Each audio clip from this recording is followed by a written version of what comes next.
आज हम लोग डिस्कस करने वाले हैं बेंट रूल। बहुत सिंपल सा स्टेटमेंट है केमिकल बॉन्डिंग के अंदर। मोर इलेक्ट्रोनेगेटिव एलिमेंट जो भी हैं वो हमेशा ये प्रिफर करेंगे कि वो लेस परसेंटेज एस कैरेक्टर वाले ऑर्बिटल से अटैच हो। ये कहता है बेंट रूल। बेंट रूल की जो शुरुआत है वो होती है sp3d हाइब्रिडाइजेशन की वजह से। sp3d हाइब्रिडाइजेशन जो है वो एक प्योर हाइब्रिडाइजेशन नहीं है, ये एक मिक्स्ड हाइब्रिडाइजेशन है। अगर मैं इसको और क्लियर करूं तो ये दो हाइब्रिडाइजेशन sp2 और dp इन दोनों का मर्जर है। sp2 के अंदर एक s होगा, एक px और एक py, और हमें पता है कि यहाँ पे z का कोई नामो निशान नहीं है, तो ये तीनों मिलकर प्लेनर ज्योमेट्री बनाते हैं। और कौन सी प्लेनर बनाते हैं? क्योंकि 3 ऑर्बिटल्स आर देयर, तो ये क्या बनाते हैं? Trigonal planar. क्या बनाएंगे? Trigonal planar. और ये जो दो ऑर्बिटल हैं d और p, ये एक्सियल पोजीशंस बनाते हैं, और एक्सियल पोजीशन बनाने के लिए इनकी जो ज्योमेट्री होती है वो होती है लीनियर। d में कौन सा यूज होता है? dz² और p में pz। आइए इसका स्ट्रक्चर बना के देखते हैं और अच्छे से समझ आएगा। PCl5, तो यहाँ पर जो फॉस्फोरस सेंट्रल एटम है उसका हाइब्रिडाइजेशन है sp3d। तो फॉस्फोरस के 5 ऑर्बिटल्स दो अलग अलग हाइब्रिडाइजेशन बनाकर आपस में मर्ज हो जाते हैं। कौन कौन सा हाइब्रिडाइजेशन है? एक हाइब्रिडाइजेशन का नाम है sp2 और एक का नाम है dp। sp2 में ट्राइगोनल प्लेनर आपको देखने को मिलता है इस तरीके का। ये तो आप कर चुके हैं ना। 3 ऑर्बिटल्स जब होते हैं, sp2 हाइब्रिडाइजेशन जब होता है तब ट्राइगोनल प्लेनर होता है और 120 डिग्री के एंगल होते हैं, ये तो आप जानते ही हैं। इसके अलावा dp, ऑब्वियस सी बात है ये sp जैसा है, sp में भी तो 180 डिग्री होता है, लीनियर स्ट्रक्चर होता है, वैसे ही dp ये भी 180 डिग्री पे होते हैं। इन दोनों के मर्जर से, देखिए मैं मर्ज कर रहा हूँ, इन दोनों के मर्जर से क्या होता है कि जो आपका फॉस्फोरस सेंट्रल एटम है उसके सराउंड में ये 3 प्लेन ऑफ द पेपर पे होंगे, ये जो 3 बॉन्ड्स हैं वो प्लेन ऑफ द पेपर पे होंगे और बनाएंगे ट्राइगोनल प्लेनर, और बाकी जो दोनों बचे हुए हैं वो अबोव और बिलो होंगे, और इस तरीके से बनेगा trigonal bipyramidal. Trigonal bipyramidal. अगर मैं परसेंटेज एस कैरेक्टर की बात करूं तो sp2 में परसेंटेज एस कैरेक्टर होता है, क्योंकि एक एस है और टोटल ऑर्बिटल है 3, तो परसेंटेज एस कैरेक्टर कितना हुआ? 33%। अच्छा आप बताइए, ये dp जो है इसमें परसेंटेज एस कैरेक्टर क्या है?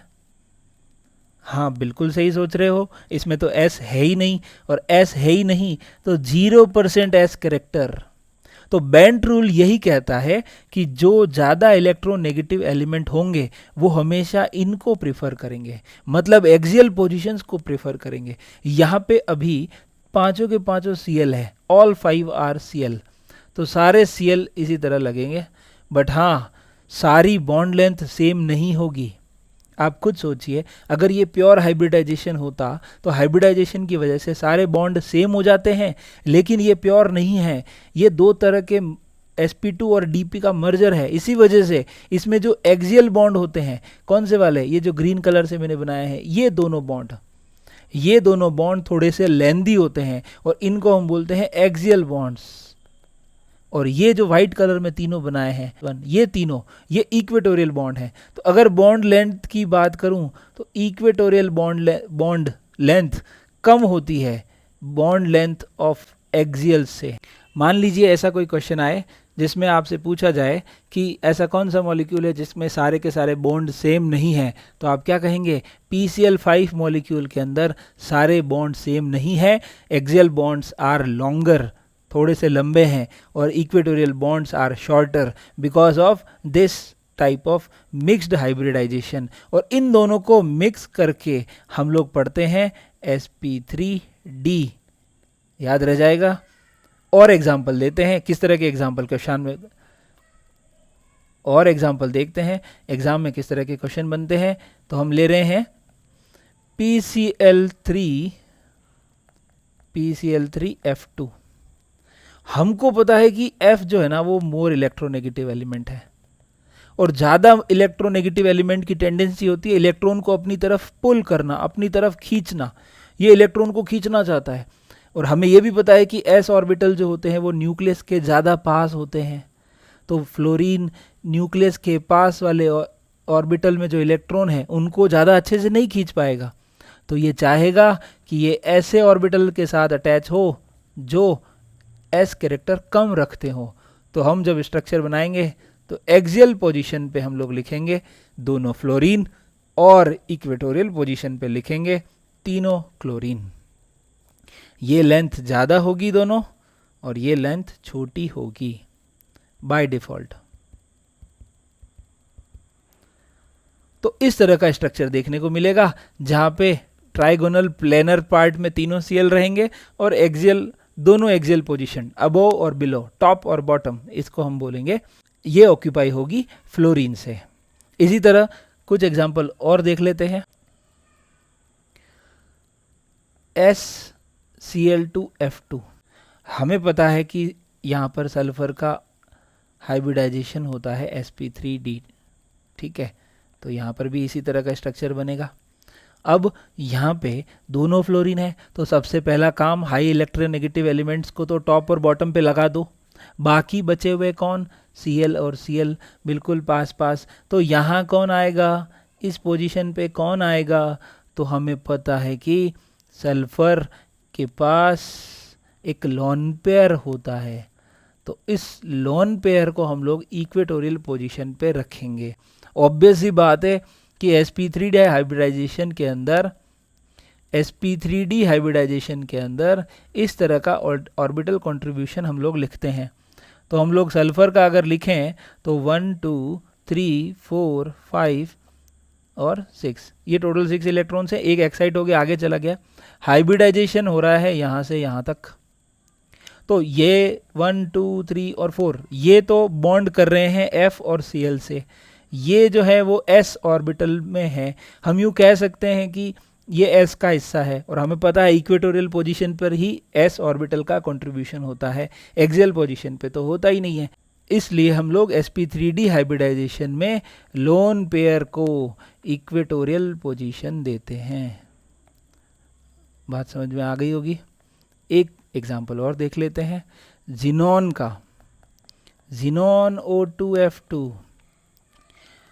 अब ये जो जिनॉन है इसका हाइब्रिडाइजेशन भी क्या होगा, sp3d। हाइब्रिडाइजेशन निकालने के बहुत सिंपल तरीके हैं, उसमें से मैं दोनों तरीके जो आप करते हैं वो बता देता हूँ। या तो आप ऐसे कर लीजिए, सारे के सारे आउटर मोस्ट लिख लीजिए ऑक्सीजन डबल बॉन्ड के साथ, और फ्लोरीन फ्लोरीन इस तरह से अटैच कर दीजिए। 1 2 3 4 sigma 1 lone pair, 4 sigma 1 lone pair, 5 orbital contribution वाला हाइब्रिडाइजेशन sp3d। या तो ऐसे कर लीजिए, या फिर आप लोगों ने ऐसे सीखा होगा कि आउटर मोस्ट सेल के electron, total electron univalent atom plus minus charge upon 2, तो यहाँ से भी आएगा 5, और 5 ऑर्बिटल कंट्रीब्यूशन वाला हाइब्रिडाइजेशन कौन सा होता है, sp3d। ओके, अब यहाँ पे भी फ्लोरीन लगा देते हैं। आपको तो कसम खा लेनी है कि फ्लोरीन हमेशा एक्सियल पोजीशन पर ही रहेंगे, और यहाँ कौन रहेंगे, ऑक्सीजन। इस तरीके से मैं बना दूंगा, और इधर कौन रहेगा, तो इसको हटा के यहाँ पर हम लाएंगे एक lone pair. Outermost shell के इलेक्ट्रॉन अगर आप काउंट करोगे जिनोन के, तो total number of bonds count करो 1 2 3 4 5 6, टोटल 6 बॉन्ड है, तो 6 इलेक्ट्रॉन तो वहाँ बिजी होंगे, और ये 2 लोन पेयर वाले, टोटल 8 इलेक्ट्रॉन हो गए, तो बिल्कुल परफेक्ट स्ट्रक्चर है। ओके है, ऐसे जो स्ट्रक्चर होते हैं इनको हम बोलते हैं सी-सॉ।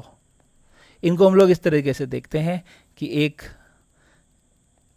एक भैया यहाँ बैठे हैं और एक भैया यहाँ बैठे हैं। अब जिसका वजन ज़्यादा होगा उस तरफ ये झुक जाएगा, जिसका वजन कम होगा वो ऊपर चला जाएगा। तो ये है सी-सॉ।